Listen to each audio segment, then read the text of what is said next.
So my name is Shinaeja Gonzalez Cooper, and today we will be talking about Brown versus the Board of Education. Here's some contextual information. Racial segregation was a form of separating colored people from white people in ways like different bathrooms, different schools, and others. Oliver Leon Brown was the lead plaintiff in the case. In 1996, a case called Plessy v. Ferguson deemed segregation legal. Despite schools being separated, many considered legal segregation equal. Brown v. Bell was actually a group of 5 lawsuits against the state of Kansas, Delaware, Virginia, South Carolina, and even the District of Columbia. The main goal of this case was to overturn much-hated Plessy v. Ferguson case. To do this, the cases were executed by Thurgood Marshall, who would later become a Supreme Court justice.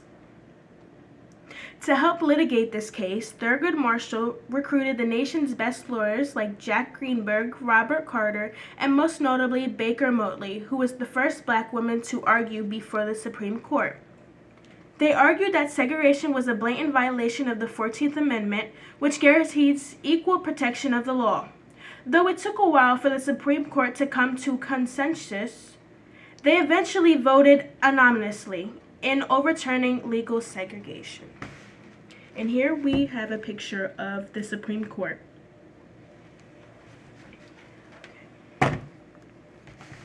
What impacts did this case have on education?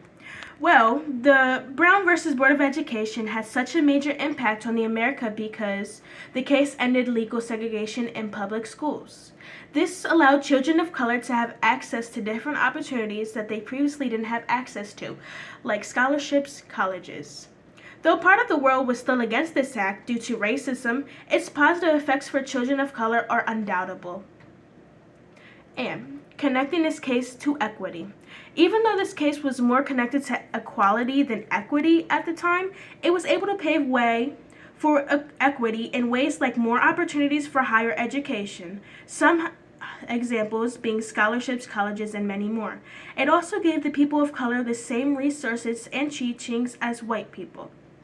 And here I have a little note that says, we conclude that in the field of public education, the doctrine of separate but equal has no place.